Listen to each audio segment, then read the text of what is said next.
नमो लोये सौहरिहन्ताणं नमो लोये सौहृदानं नमो लोये सौभागिर्यानं नमो लोये सौज्यायानं नमो लोये सौत्रिकावती सावनं ओंकारमिन्दु संयुक्त नित्यं जयन्ति योगिनः कामदमोक्षदं च ओंकाराय नमो नमः मंगलम भगवान मंगलम गौतमोनि मंगलम कुंकुंदारी विजेन्द्र मंगलम नमः समरिसाराय स्वानुभूत्या तथा स्थिति स्वभावाय भवाय सर्वाः विभाव निदाता।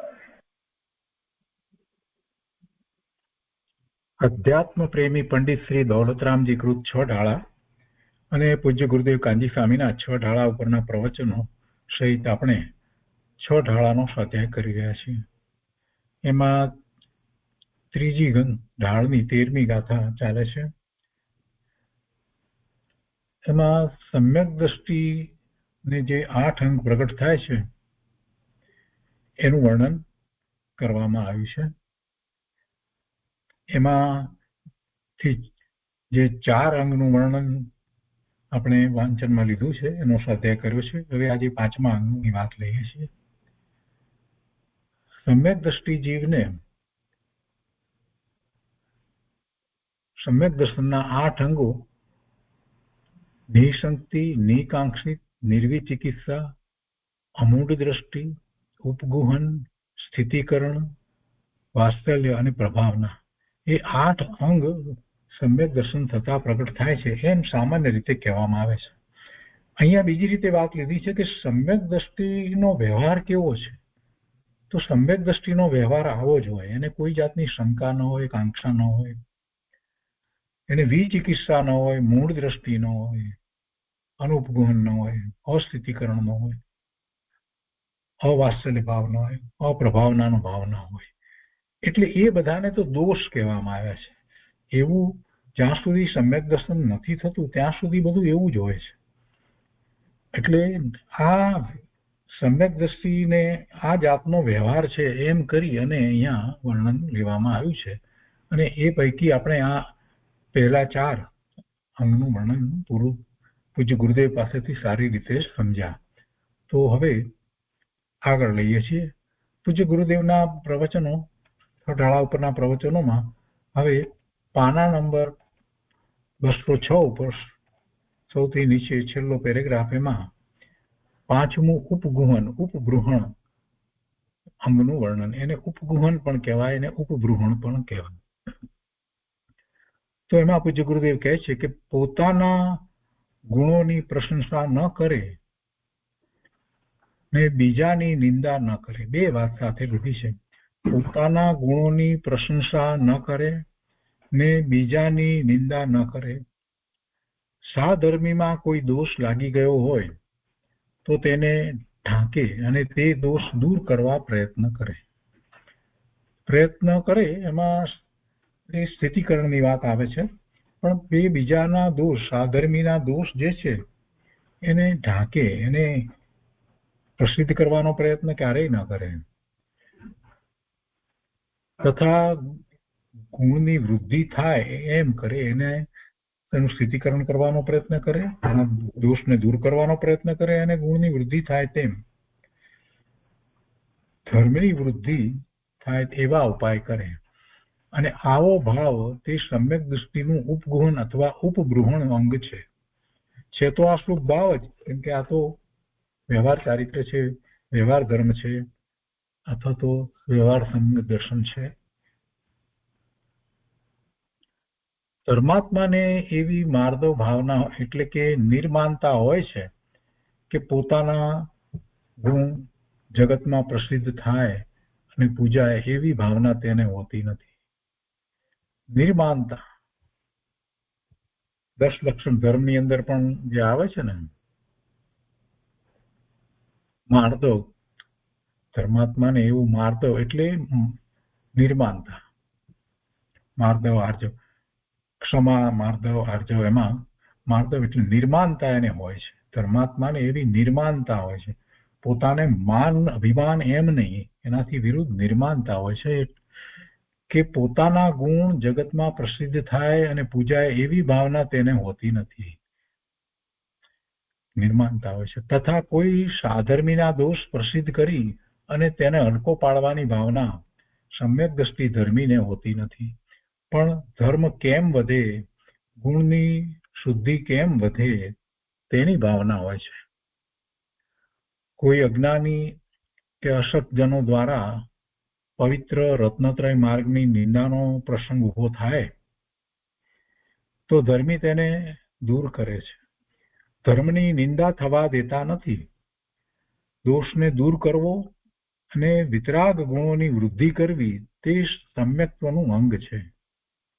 એટલે સમ્યક દ્રષ્ટિને એવા ભાવ સહેજે હોય છે. જેમ માતાને પોતાનો પુત્ર વહાલો છે એટલે તે તેની નિંદા સહન કરી શકતી નથી, તેથી તેના દોષ છુપાવીને ગુણ પ્રગટે તેમ ઈચ્છે છે, તેમ ધર્મીને પોતાનો રત્નત્રય ધર્મ વહાલો છે, તેથી રત્નત્રય માર્ગની નિંદાને તે સહી શકતો નથી. એટલે ધર્મની નિંદા દૂર થાય અને ધર્મનો મહિમા પ્રસિદ્ધ થાય એવો ઉપાય તે કરે છે. એટલે કે એવા સાધર્મીને કોઈ પ્રકારે દોષ હોય અને એને કારણે ધર્મની નિંદા થઈ જતી હોય તો એ માટે એવા સાધર્મીના દોષને એ ઢાંકે છે. પછી એ દોષને દૂર કરવાનો એને ઉપાય બતાવે છે, એનું સ્થિતિકરણ કરે છે. અને એમ કરતા જૈન ધર્મની નિંદા ન થાય એનો એવો ઉપાય હંમેશા એ કરે છે. દોષને ઢાંકવા, દૂર કરવા અને ગુણને વધારવા એ બંને વાત આ પાંચમા અંગમાં આવી જાય છે. તેથી તેને ઉપગુહન અથવા તો ઉપબૃહણ કહે છે. ગુણોને વધારવા એ અપેક્ષાથી ઉપબૃહણ છે. ઉપગુહન એટલે દોષને ઢાંકવા. એટલે સાધર્મીના દોષને ઢાંકવાના એમ એમાં વાત છે. પોતે પોતાના દોષ જે છે એની તો નિંદા ગરહા પોતે કરે છે અને એના માટે પ્રતિક્રમણ વગેરે કરે છે. એની તો એને જાગૃતિ હોય છે.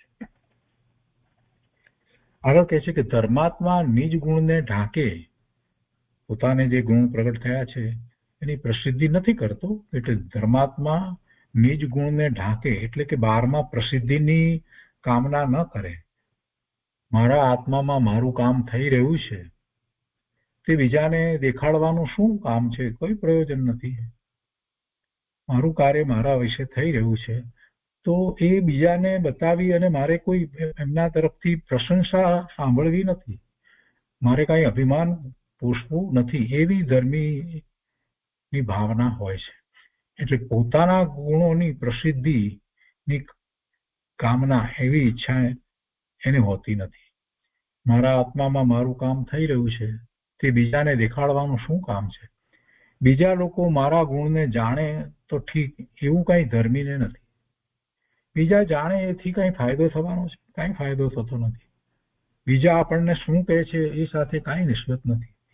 જ્યારે ભગવાનના જ્ઞાનમાં હું સિદ્ધ સમાન શુદ્ધ પૂર્ણ પવિત્ર દેખાયો છું તો એવું જ મારું સ્વરૂપ છે. પણ વર્તમાનમાં પર્યાયમાં જે મલિનતા છે, તે બધી ક્ષણિક છે અને એ દૂર થઈ શકે એવી છે. અને એવો દૂર કરવાનો ઉપાય પણ પોતે જાતે જ કરવાનો છે. એમાં કોઈના કહેવા કરવાથી કાંઈ ફેર પડવાનો નથી. ફેર તો એ રીતે જ પડે કે પોતાની શ્રદ્ધામાં એ ચૂકી જાય તો ફેર પડે, પણ પોતાની શ્રદ્ધામાં અડગ રહે છે તો વર્તમાન પર્યાયમાં રહેલા દોષ છે એ આપોઆપ ટળતા જાય છે, ઘટતા જાય છે. એટલે ધર્મીને એને પોતાના ગુણ જે પ્રગટ થયા છે, પોતાનો જે પુરુષાર્થ છે એ બતાવવાની કોઈ ઈચ્છા થતી નથી, પરંતુ પોતાને હજી જે કાંઈ અશુદ્ધિ બાકી રહી છે એને દૂર કરવાનો એ પ્રયત્ન કરે છે. અને એ પ્રયત્નમાં બીજા કોઈ શું કરી દેવાના છે? કાંઈ કરી દેવાના જ નથી. એટલે એ વાત એ જાણે છે. પરંતુ સાધર્મી ભાઈ છે પોતાના, એને જો દોષ થયો છે એને ખ્યાલ નથી તો એને એ બતાવે છે કે ભાઈ તમારો આ દોષ થયો, પણ એના દોષને બહાર બીજાની આગળ પ્રગટ થવા દેતા નથી. ધર્મી પોતાના આત્મામાં તો પોતાના ગુણની પ્રસિદ્ધિ પ્રગટ અનુભૂતિ બરાબર કરે, ગુણો વધારે પ્રગટે છે, શુદ્ધિની વૃદ્ધિ થાય છે, એનો જ પ્રયત્ન પુરુષાર્થ એ બરાબર કરે. પોતાના સમ્યક્ત્વ આદિ ગુણોને પોતે નિઃશંક જાણે પણ બહારમાં બીજા પાસે તે ગુણોની પ્રસિદ્ધિ વડે માન મોટાઈ મેળવવાની બુદ્ધિ ધર્મીને હોતી નથી.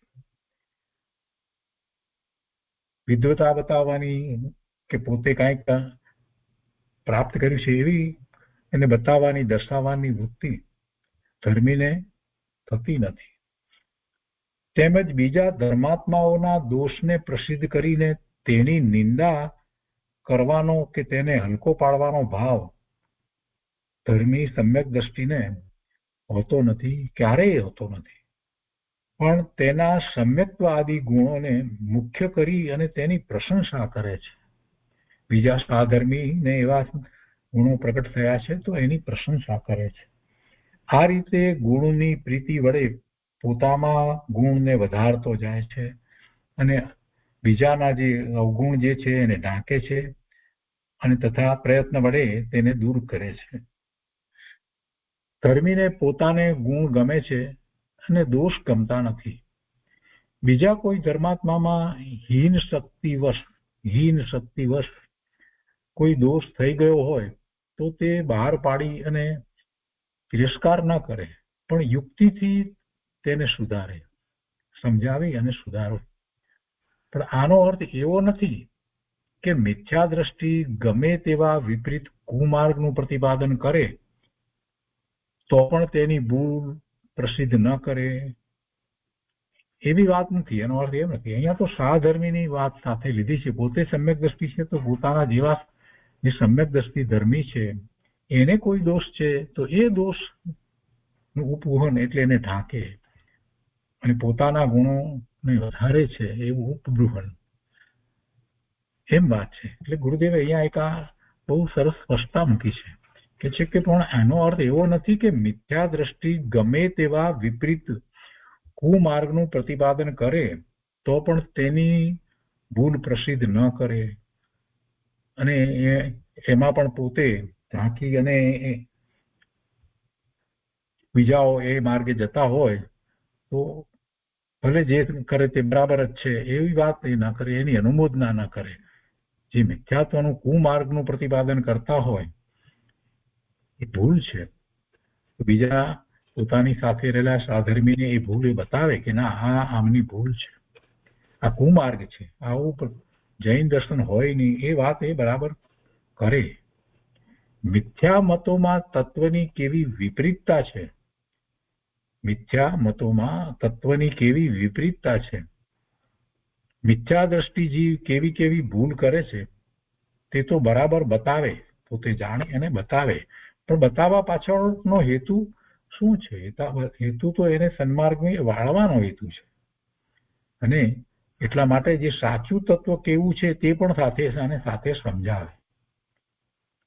મોક્ષમાર્ગ પ્રકાશકની અંદર પંડિત ટોડરમલજીએ બીજા અન્ય મતની અંદર જે ભૂલ છે તો બતાવી છે, પણ જૈન દર્શનની અંદર જે સંપ્રદાય પડી ગયા છે અને સંપ્રદાયની અંદર જે માન્યતાઓમાં ભૂલ છે એ બધી એમણે ત્યાં સમજાવી છે કઈ રીતે ભૂલ થાય છે. તો એમાં એમનો કોઈ બીજો આશય નથી. અહીંયા એ વાત લીધી છે કે સાચું તત્વ કેવું છે તે સમજાવે અને પંડિત ટોડરમલજીએ પણ એમ જ કર્યું છે. જે ભૂલ બતાવી છે એના ખંડનો કર્યા છે અને પછી સાચી વાત પણ બતાવી છે. જો એમ ન કરે એટલે કે કુમાર્ગનું ખંડન કરી અને સત્ય માર્ગનું સ્થાપન અથવા મંડન ન કરે તો જીવો હિતનો માર્ગ ક્યાંથી જાણે.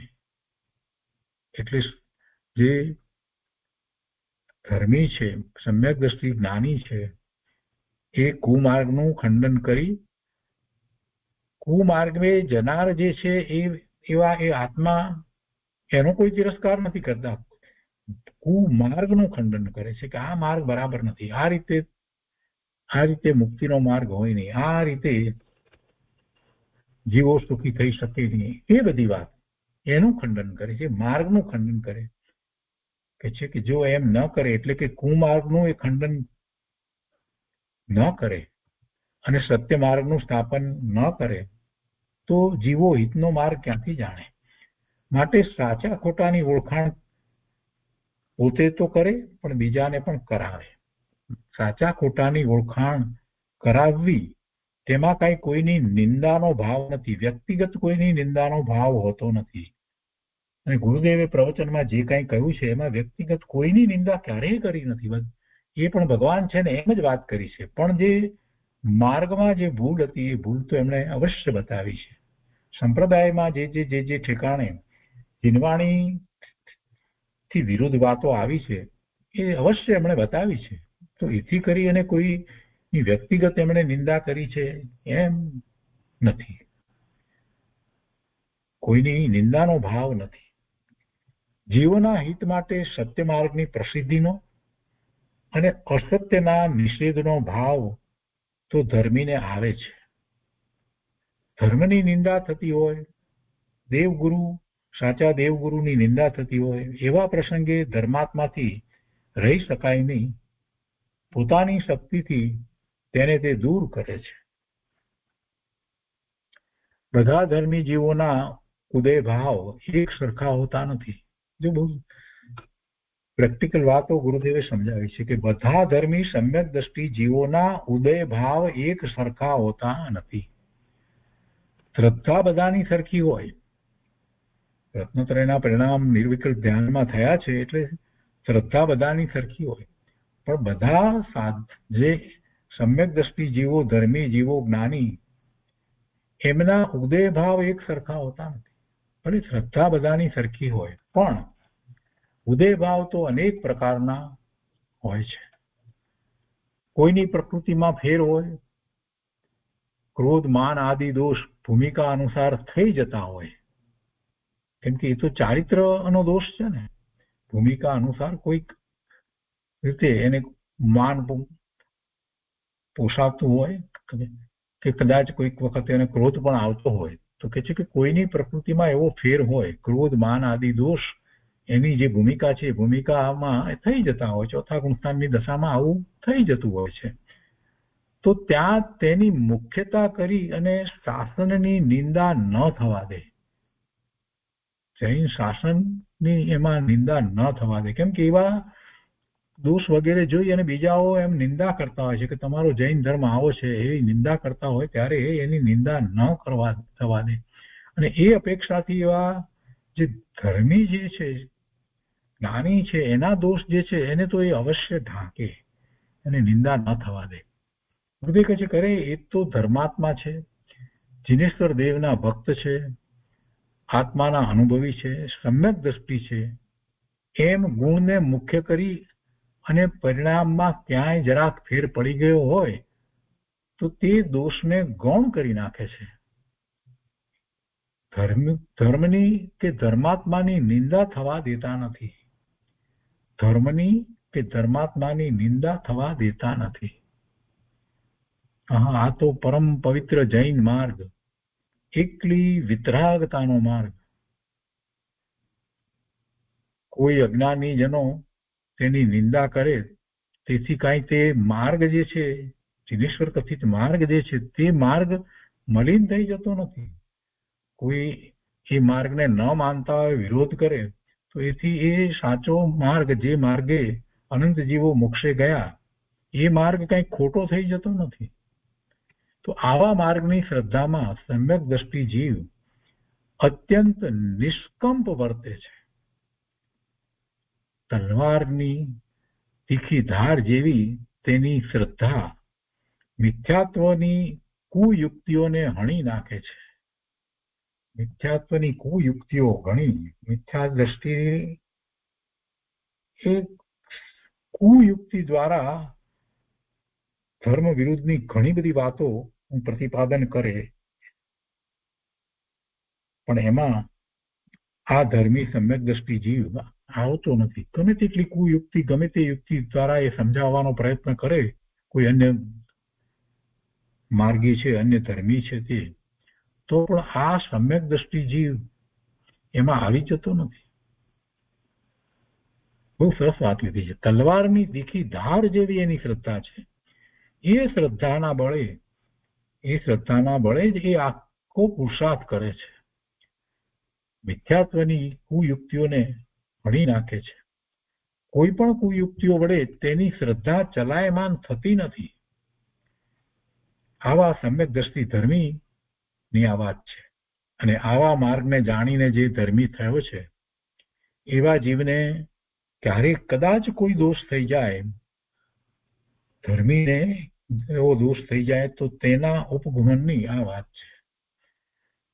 જ્યાં ગુણ અને દોષ બંને હોય તેમાં ગુણની મુખ્યતા કરી અને દોષને ગૌણ કરવો તે ઉપગુહન છે. જ્યાં ગુણ અને દોષ બંને હોય ત્યાં તેમાં ગુણની મુખ્યતા કરી અને દોષને ગૌણ કરવો તે ઉપગુહન છે. પણ જ્યાં સાચો માર્ગ હોય જ નહીં અને મિથ્યા માર્ગને ધર્મ મનાવી રહ્યા હોય તો તેને તો જગતના હિત માટે પ્રસિદ્ધ કરી અને બતાવે કે આ માર્ગ બરાબર નથી, ખોટો માર્ગ છે. એમાં પછી એને ઢાંકવાનો પ્રયત્ન ના કરે. એ ખોટો માર્ગ છે તો એને ખોટો માર્ગ છે, એ દુઃખદાયક છે, માટે તેનું સેવન છોડો અને પરમ સત્ય વિતરાગ જૈન માર્ગને સેવો. એવી એની ભાવના હોય અને એવો જ એ પ્રયત્ન કરે. પોતામાં પણ રત્નત્રય ધર્મની શુદ્ધિ જેમ વધે તેમ કરે એ ઉપગ્રહણ છે. દુનિયા સાથે મારે કામ નથી, મારે તો આત્મામાં શુદ્ધતા વધે અને વિતરાગતા થાય તે જ પ્રયોજન છે. આવી ભાવના પૂર્વક ધર્મી પોતામાં ધર્મની વૃદ્ધિ કરે છે અને તેને ઉપગ્રહણ ગુણ કહેવાય છે. શુદ્ધિની વૃદ્ધિ કરવી, ગુણ વધારવા એ ઉપગ્રહણ ગુણ છે. અને પોતાને માટે જો દોષ થઈ ગયો હોય તો એનું એ સાથે ને સાથે એ નિંદા ગર્હ અને પ્રાયશ્ચિત કરે છે. અને બીજાના દોષ જે છે એમાં પણ સા ધર્મીના એવા ધર્મીના તો એવા દોષને ઢાંકે છે અને એનું સ્થિતિકરણ કરે છે. પરંતુ મિથ્યા માર્ગ હોય, ખોટો માર્ગ હોય, કુમાર્ગ હોય, કુધર્મ હોય, કુગુરુ હોય તો એ બધા જે દોષના કારણો જે છે તો એને એ ઢાંકે એમ બનતું નથી. ધર્મી જાણે છે કે મારા ગુણ મારામાં છે, મારી અનુભૂતિમાં મારો આત્મા પ્રસિદ્ધ થયો છે. મારી અનુભૂતિમાં મારો આત્મા પ્રસિદ્ધ થયો છે એટલે મને આત્માની અનુભૂતિ થઈ છે. મેં આત્માને અનુભવ સહિત જાણ્યો છે. જેવો છે તેવો આત્માને મેં અનુભવ્યો છે તે હું જાણું છું. અને પોતાને એટલે એવા ગુણ પ્રગટ્યા છે. દુનિયાને દેખાડવાનું શું કામ છે? શું દુનિયા માને તેથી કઈ મારા ગુણની શુદ્ધિ વધે છે? પોતાને સમ્યક દર્શન થયું છે, ગુણો પ્રગટ્યા છે અને હવે એ બીજાઓ જાણે એટલે એને પોતાને કઈ ફાયદો થાય? પોતાના ગુણની શુદ્ધિ વધે છે? અને દુનિયા ન જાણે, ન દેખે તેથી કઈ મારા ગુણની શુદ્ધિ થતી, શુદ્ધિની વૃદ્ધિ થતી એ કઈ અટકી જાય છે? ના, એમ નથી. તો પછી મારે મારા ગુણો મારામાં જે છે એની શુદ્ધિની વૃદ્ધિ હું કરી રહ્યો છું એનો ઢંઢેરો પીટવાની કાંઈ જરૂર નથી. એમ કે છે મારા ગુણો તો મારામાં જ છે. આમ ધર્મી પોતાના ગુણનો ઢંઢેરો જગત પાસે નથી પીટતા. મને ગુણ પ્રગટ્યા તે બીજા જાણે અને પ્રસિદ્ધ થાય તો ઠીક, એવી તેને ભાવના નથી. એવી ધર્મી જ્ઞાનીને ભાવના હોતી નથી. કોઈ ધર્માત્માના ગુણોની જગતમાં સહેજે પ્રસિદ્ધિ થાય તે જુદી વાત છે. કેટલાકની પ્રસિદ્ધિ થઈ જાય, બીજાઓ પ્રસિદ્ધિ કરતા હોય છે. એવા ધર્માત્મા જ્ઞાનીના સંપર્કમાં જે આવે બીજા એમની પ્રસિદ્ધિ કરે, પણ પોતે એ સંબંધી પોતાની વાતને પ્રસિદ્ધ નથી કરતા. કોઈ ધર્માત્માના ગુણોની જગતમાં સહેજે પ્રસિદ્ધિ થાય તે જુદી વાત છે. પણ ધર્મીને તો પોતામાં જ સમાવાની ભાવના છે. સમ્યક દ્રષ્ટિને તો પોતામાં જ સમાવાની ભાવના છે. દુનિયામાં બહાર પડવાનું શું કામ છે? દુનિયા સ્વીકારે તો જ મારા ગુણ સાચા એવું કાંઈ નથી. અને દુનિયા ન સ્વીકારે તેથી કાંઈ મારા ગુણને નુકસાન થઈ જતું નથી. મારા ગુણ કાંઈ મેં દુનિયા પાસેથી નથી લીધા. મારા આત્મામાંથી જ ગુણ પ્રગટ કર્યા છે. એટલે મારા ગુણમાં દુનિયાની અપેક્ષા મને નથી.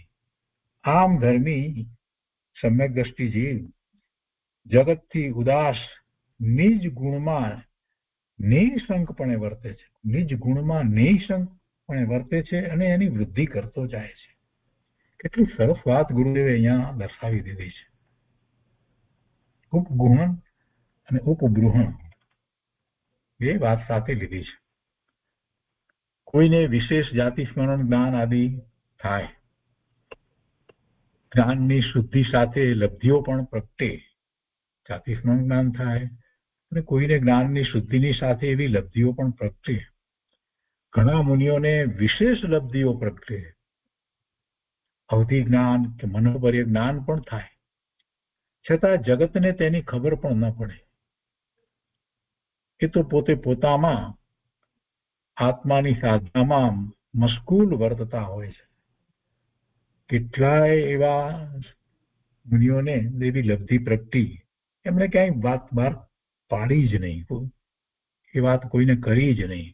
પોતાનો પુરુષાર્થ, પૂર્ણ શુદ્ધતાનો પુરુષાર્થ જ એમણે તો આગળ વધાર્યો. કોને કેટલી લબ્ધિ પ્રગટ થઈ છે એ જાણવાથી, આપણે એ જાણીએ તો જ આપણને ધર્મ પ્રત્યે અહોભાવ આવે. એવું તો વસ્તુ સ્વરૂપ નથી. લબ્ધિ પ્રગટ કરવા માટે, કોઈ પણ પ્રકારની એવી લબ્ધિ પ્રગટ કરવા માટે શું આપણે ધર્મની ભાવના ભાવીએ છીએ? જીનેશ્વર માર્ગના જીનવાણીમાં, જીનેશ્વર કથિત માર્ગમાં જીનવાણીમાં જે વાત છે એનો સ્વીકાર શું એ માટે આપણે કરીએ છીએ કે લબ્ધિ મને પ્રગટ થાય? ના. પણ કોઈ બીજાને એવી લબ્ધિ પ્રગટ થઈ હોય તો આપણને એના ઉપરથી એટલો ખ્યાલ આવે છે કે એમની સાધના કેટલી ઊંચી છે. પણ અંદરમાં આપણને એવી ઈચ્છા ન થવી જોઈએ કે મને પણ લબ્ધિ પ્રગટ થાય. એ વાત અહીંયા ગુરુદેવે કહી છે. કેમ કે એવા ધર્મી મહાત્માઓ પણ એ પોતાને એવી લબ્ધિ પ્રગટ થઈ હોય તો પણ એ તો પોતે પોતાની સાધનામાં જ મશગુલ વર્તતા હોય છે. પોતાની પર્યાયમાં પોતાના ગુણોની પ્રસિદ્ધિ થઈ, ત્યાં આત્મા પોતે પોતાથી જ સંતુષ્ટ અને તૃપ્ત છે. પોતાના ગુણના શાંત રસને પોતે વેદી જ રહ્યો છે. ત્યાં બીજાને બતાવવાનું શું કામ છે? કાંઈ કામ નથી. કૃપાળુ દેવને જુઓ ને કેવી હતી લબ્ધિ. પહેલા શરૂઆતમાં એમને અવધાન કર્યા અને પછી એ મૂકી દીધું. હવે શું બતાવવું છે? કોઈને શું બતાવવું છે? કૃપાળુ દેવને તો સહજ રીતે જેવું જ્યોતિષનું જ્ઞાન હતું, જ્યોતિષનું તો જ્ઞાન હતું, પણ મુખ સામુદ્રિકનું પણ એવું જ્ઞાન હતું કે મોઢું એનું જોઈ અને એના વિશે ઘણું બધું એ કહી શકતા હતું. પણ એ બધું પછી કોઈ પૂછે તો પણ એના જવાબ નતા આપતા, કેમ કે એ બતાવતા જ નહોતા. એમને એ સંબંધીની મહત્તા જોઈતી જ નહોતી.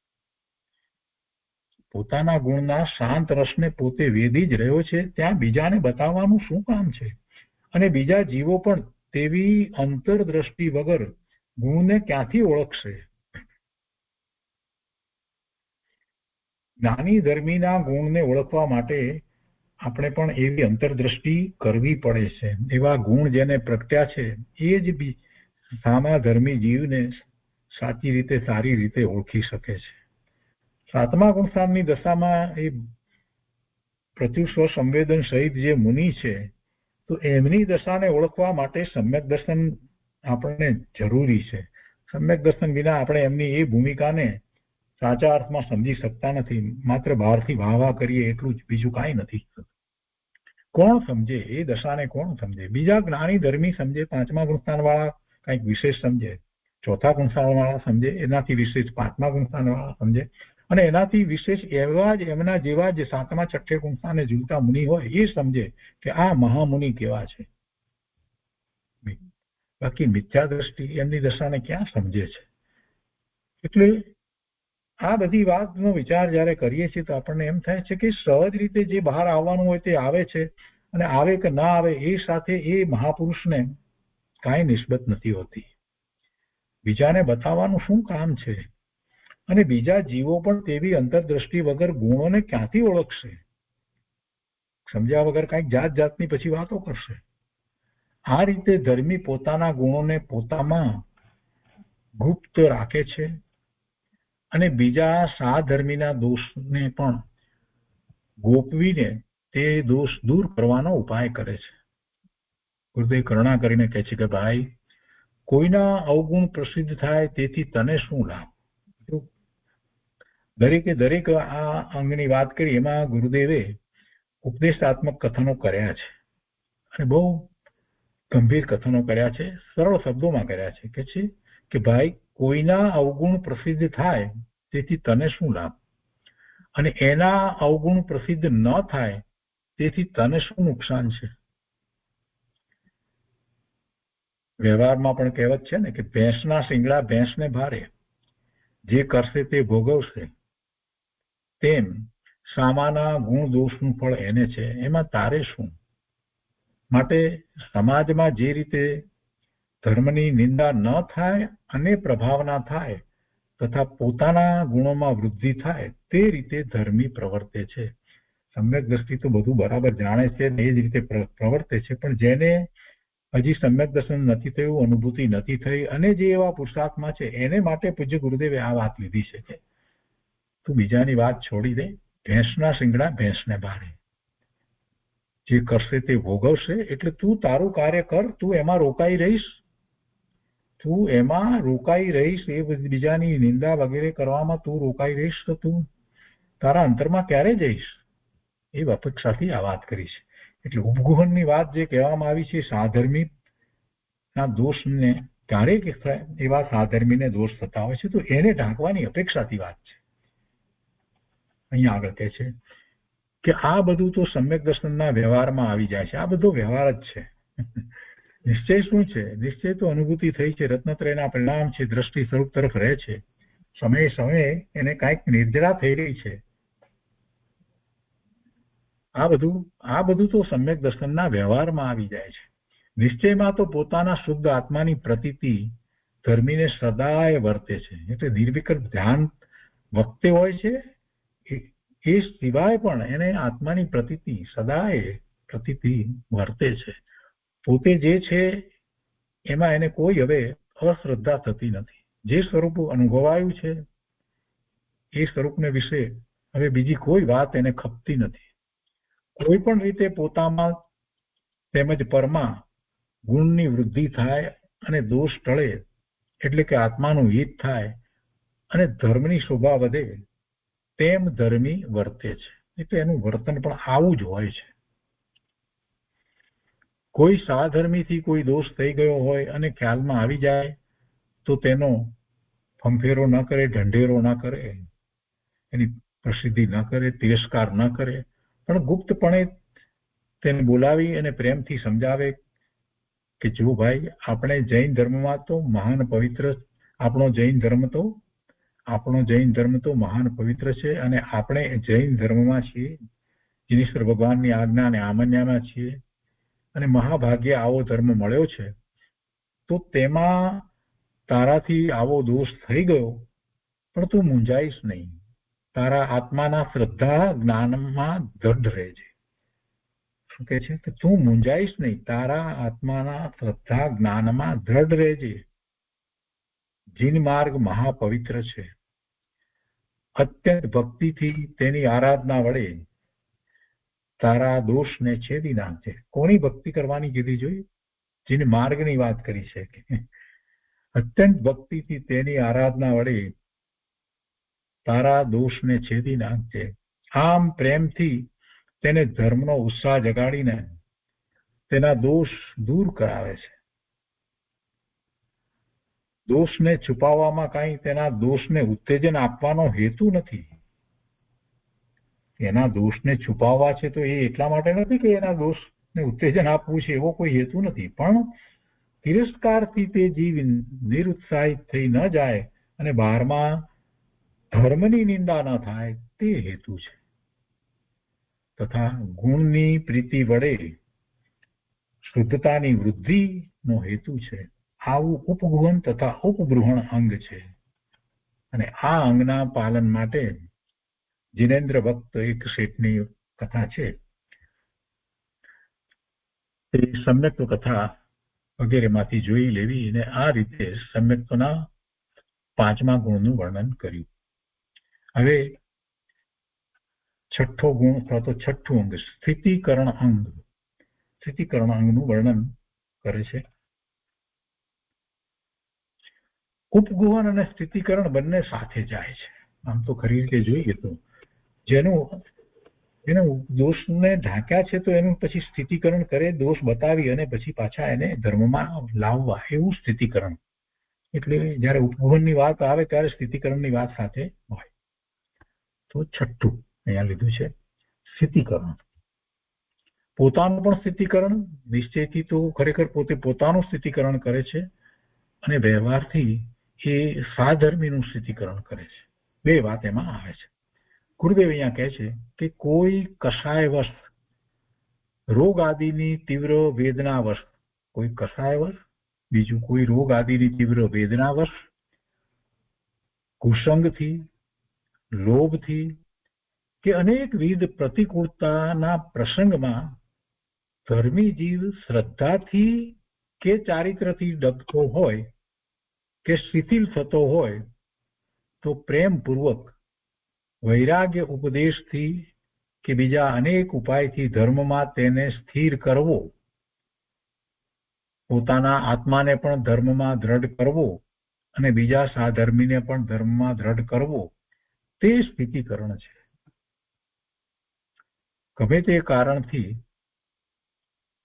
એ સાચી શ્રદ્ધાથી ડગી ગયો હોય અથવા તો ચારિત્રમાં એવો દોષ આવ્યો કે શિથિલતા આવી ગઈ હોય તો એને પ્રેમપૂર્વક વૈરાગ્ય ઉપદેશથી કે બીજા અનેક ઉપાયથી ધર્મમાં તેને સ્થિર કરો. બીજા ઉપાય એટલે શાસ્ત્રની વાત કહીને, અથવા તો એ ધર્મીએ જ ક્યારેક એ શાસ્ત્રની વાત જે રીતે કરી હોય, અનુભવની વાત કરી હોય તો એ એને યાદ કરાવીને કે તમે તો આ વાત કરતા હતા, આ જ વાત હતી, તમે અત્યારે કેમ શિથિલ થઈ ગયા છો? તમારો આત્મા તો શુદ્ધ છે, તમે તો જ્ઞાની છો, ધર્માત્મા છો. એમ પ્રેમપૂર્વક એમને સમજાવવામાં આવે છે. પ્રેમપૂર્વક શબ્દ મૂક્યો છે. વૈરાગ્ય ઉપદેશથી કે બીજા અનેક ઉપાયથી ધર્મમાં તેને સ્થિર કરવો, પોતાના આત્માને પણ ધર્મમાં દ્રઢ કરવો અને બીજા સાધર્મીને પણ ધર્મમાં દ્રઢ કરવો, તે સ્થિતિકરણ છે.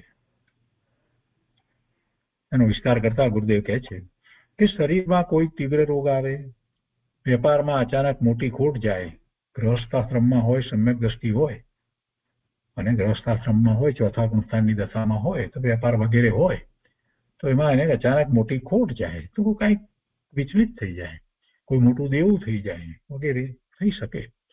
કોઈ એવો મોટો રોગ આવી જાય, સ્ત્રી પુત્ર આદિનું કોઈ મૃત્યુ થયું હોય, વિષયોથી મન ચલિત થતું હોય, એવા કોઈ મિત્ર વગેરે હોય ને એની સાથે જવાનું થવાથી ક્યાંક કોઈક રીતે એવું થયું હોય તો વિષયોથી, પાંચ ઇન્દ્રિયના વિષયો છે ને, તો વિષયોથી મન ચલિત થતું હોય, કોઈ વિશેષ માન અપમાનનો પ્રસંગ બન્યો હોય તો ત્યાં પોતાના પરિણામને શિથિલ થતા દેખે તો ધર્માત્મા તરત જ્ઞાન વૈરાગની ભાવના વડે પોતાના આત્માને ધર્મમાં દ્રઢ કરે. પોતાના પરિણામને શિથિલ થતા દેખે તો ધર્માત્મા તરત જ્ઞાન વૈરાગની ભાવના વડે પોતાના આત્માને ધર્મમાં દ્રઢ કરે. કે રે આત્મા, પોતાને જ કહે છે કે આ તને શું થયું? આવો મહાપવિત્ર રત્નત્રય ધર્મ પામીને આવી કાયરતા તને શોભતી નથી. તું કાયર ન થા. આ પોતાને જ પહેલા તો વાત લીધી છે, પોતાના સ્થિતિકરણની વાત પહેલા તો લીધી છે. તું કાયર ન થા. અંતરમાં શુદ્ધ આત્મ સ્વરૂપ દેખ્યું છે, અનુભવ્યું છે તો તેની ફરી ફરીને ભાવના કર. આમ પોતે પોતાની સાથે એવો વાર્તાલાપ કરે અને પોતે ધર્મમાં દ્રઢતા વધારતો જતો પોતાનું સ્થિતિકરણ કરે. સંસારના દુર્ધ્યાન વડે તો અનંતવાર નરક આદિના તીવ્ર દુઃખો તે ભોગવ્યા. આમ પોતે પોતાને કહે છે સંસારના દુર્ધ્યાન વડે તો અનંતવાર નરક આદિના તીવ્ર દુઃખો તે ભોગવ્યા. માટે હવે દુર્ધ્યાન છોડ અને ચૈતન્યની ભાવના ભાવ, આત્માનું ધ્યાન કર, દુર્ધ્યાન છોડ. તું ચેતન ભગવાન આત્મા છો ને, દિનેશ્વરના માર્ગમાં છો ને. આમ અનેક પ્રકારના ચિંતનથી પોતાના આત્માને ધર્મમાં સ્થિર કરે આ સ્થિતિકરણ તથા બીજા સાધર્મી જનોને પણ પોતાના જ સમજીને સર્વ પ્રકારની સહાયથી ધર્મમાં સ્થિર કરે બીજાને પણ એ જ રીતે સહાય કરે ધર્મમાં સ્થિર થવા માટે. પેલું દોષ હતો એ તો ઢાંક્યો હોય તો ઉપગમનમાં આવી વાત અને પછી એ સાધર્મીનું સ્થિતિકરણ કરે ને એવો ભાવ ધર્માત્માને હોય છે, સમ્યક દ્રષ્ટિને હોય છે. કોઈને ઉપદેશ વડે ઉત્સાહિત કરે. હવે બીજી વાત પણ સાથે ને સાથે લીધી છે. ચોથા ગુણસ્થાનની દશામાં ગ્રહસ્થ દશામાં હોય કે પાંચમા ગુણસ્થાનની દશામાં હોય તો પછી એને પરિગ્રહ વગેરે હોય છે ને, એટલે એ અપેક્ષાથી આ વાત અહીંયા આગળ ગુરુદેવે લીધી છે કે કોઈને ઉપદેશ વડે ઉત્સાહિત કરે, કોઈને ધનથી પણ મદદ કરે, કોઈને શરીરથી સેવા કરે, કોઈને ધૈર્ય આપે, કોઈને અધ્યાત્મની મહાન ચર્યા સંભળાવે. એમ સર્વ પ્રકારે તનથી, મનથી, ધનથી, જ્ઞાનથી ધર્માત્માની મૂંઝવણ મટાડીને તેને ધર્મમાં દ્રઢ કરે. એને બીજાને એવી રીતે ધર્મમાં દ્રઢ કરે. તન, મન, ધન, જ્ઞાન એનાથી ધર્માત્માની પેલા જેને દોષ થયો છે, જેને પડવાનું કંઈક થયું છે, તો અથવા તો એને કોઈક એવી મૂંઝવણ આવી છે, એવી રીતે ડગી જાય એવું કંઈક બન્યું છે, તો એને આ રીતે એ સહાય કરી અને એની મૂંઝવણ મટાડી અને એને ધર્મમાં દ્રઢ કરે. અરે અનંત કાળે આવો મનુષ્ય ભાવ અને આવો જૈન ધર્મ મળ્યો, તેને ચૂકી જશો તો ફરી અનંત કાળમાં આવો અવસર મળવો કઠણ છે. અત્યારે જરાક પ્રતિકૂળતાના દુઃખથી ડરી જઈને જો ધર્મની આરાધના ચૂકી જશો તો સંસારમાં નરક આદિના અનંત દુઃખ ભોગવવા પડશે. અત્યારે જરાક પ્રતિકૂળતાના દુઃખથી ડરી જઈને જો ધર્મની આરાધના ચૂકી જશો તો સંસારમાં નરક આદિના તિર્યંચ ગતિના અનંત દુઃખ ભોગવવા પડશે. નરક આદિના દુઃખ પાસે તો આ પ્રતિકૂળતા કાંઈ જ હિસાબમાં નથી. આપણે નાના છોકરાઓને બાળકોને કોઈક વખત મેડિકલની ટ્રીટમેન્ટ માટે લઈ જઈએ અને ત્યાં પછી એને શોટ આપવાના હોય, ઇન્જેક્શન આપવાનું થાય, ત્યારે સોય લાગે એટલે પેલાને જરાક બાળકને એમ થાય ને, તો એને એમ કહેવાય કે જો તને આ બધું થયું છે એ બધું મટી જશે. એક જરાક સોય વાગશે એટલું જ, પણ એની સામે તને બધું બીજું બધું તને આ દુખે છે બધું મટી જશે, એમ સમજાવીએ છીએ ને. એ વ્યવહારમાં તો આપણે એ વાત સમજ્યા છીએ ને સમજાવીએ છીએ. એ જ વાત ગુરુદેવે અહીંયા ધર્મને માટે કરી કે અત્યારે જરાક પ્રતિકૂળતાના દુઃખથી ડરી જઈ અને જો ધર્મની આરાધના ચૂકી જશો તો સંસારમાં નરક આદિના અનંત દુઃખ ભોગવવા પડશે. વેક્સિનેશન લેવા જઈએ કે બાળકને વેક્સિનેશન અપાવતા હોય ત્યારે પણ કહીએ છીએ કે જો તું ડરી જઈશ અને આ વેક્સિન નહીં લે તો પછી તને એ રોગ લાગુ પડશે ત્યારે ખૂબ તકલીફ થશે, કહીએ છીએ ને. ગુરુદેવે એ જ વાત અહીંયા કરી છે, ધર્મને માટે કરી છે કે અત્યારે જરાક પ્રતિકૂળતાના દુઃખથી ડરી જઈને જો ધર્મની આરાધના ચૂકી જશો તો સંસારમાં નરક ગતિના અને તિર્યંચ ગતિના અનંત દુઃખ ભોગવવા પડશે. નરક આદિના દુઃખ પાસે તો આ પ્રતિકૂળતા કાંઈ જ હિસાબમાં નથી. માટે કાયર થઈ ને આર્ત પરિણામ ન કરો, આર્ત ધ્યાન ન કરો. તમારા પરિણામ એમાં ખૂબ પાપના પરિણામ થઈ જાય છે, એમાં તમને દુર્ગતિ થાય છે. વીર થઈને ધર્મ ધ્યાનમાં દઢ રહો, વીર થઈને ધર્મ ધ્યાનમાં દઢ રહો. આર્ત ધ્યાનથી તો ઉલટું વધુ દુઃખ થશે. સંસારમાં તો પ્રતિકૂળતા હોય જ. શું કહે છે ગુરુદેવ? સંસારમાં તો પ્રતિકૂળતા હોય જ. બંને પ્રકારના કર્મ હોય ને, પુણ્ય પ્રકૃતિના પણ હોય ને પાપની પ્રકૃતિના પણ હોય. તો પાપની પ્રકૃતિના ઉદયો આવે ત્યારે પ્રતિકૂળતાઓ હોય, એક અથવા બીજી રીતે હોય જ, ન હોય એમ બને જ નહીં. નહીતર એને સંસાર કોણ કહેશે? સંસારમાં તો પ્રતિકૂળતા હોય જ. માટે ધૈર્યપૂર્વક ધર્મ ધ્યાનમાં દઢ રહો. તમે તો મુમુક્ષુ છો, ધર્મના જાણનાર છો, જ્ઞાનવાન છો, તો આ પ્રસંગે દીન થવું શોભતું નથી. વીરતાપૂર્વક આત્માને સમ્યક્ત્વ આદિની ભાવનામાં દ્રઢપણે જોડો. પૂર્વે અનેક મહાપુરુષો પાંડવો, સીતાજી વગેરે થયા, તેમના ચરિત્રને યાદ કરો. તેમને યાદ કરી અને આત્માને ધર્મની આરાધનામાં ઉત્સાહિત કરો. આમ પોતાના તેમજ પરના આત્માને સંબોધન કરી અને ધર્મમાં સ્થિર કરે છે તે સમ્યક દ્રષ્ટિનું સ્થિતિકરણ અંગ છે. આ સ્થિતિકરણ અંગને વિસ્તારથી પૂજ્ય ગુરુદેવે સમજાવ્યું. ગુરુદેવ કહે છે કે પ્રતિકૂળતા આવે ત્યાં મૂંઝાઈ ન જાય, તેમજ બીજા સહધર્મીને મૂંઝાવા ન દે. પોતે મૂંઝાઈ ન જાય અને બીજા સહધર્મીને મૂંઝાવા ન દે. અરે મરણ આવે કે ગમે તેટલી પ્રતિકૂળતા આવે પણ હું મારા ધર્મથી ડગું નહીં, મારા આત્માની આરાધનાને છોડું નહીં, એમ ધર્મી નિઃશંકપણે દ્રઢ પરિણામથી પોતાના આત્માને ધર્મમાં સ્થિર રાખે છે. આવી સમ્યક દ્રષ્ટિની વાત છે. આ તો વ્યવહાર છે, સમ્યક દ્રષ્ટિનો આવો વ્યવહાર છે એમ કહ્યું છે. કોઈ ભય બતાવે, લાલચ બતાવે તો પણ ધર્મી ડરતા નથી. મોક્ષનો સાધક થયો તેના આત્મ પરિણામમાં આવી દ્રઢતા હોય છે. અને પછી કહે છે, છેલ્લે ગુરુદેવ કહે છે કે સમ્યક દ્રષ્ટિને સમ્યક્ત્વ આદિ નિશ્ચય ધર્મમાં જેટલી સ્થિરતા છે તેટલો ધર્મ છે.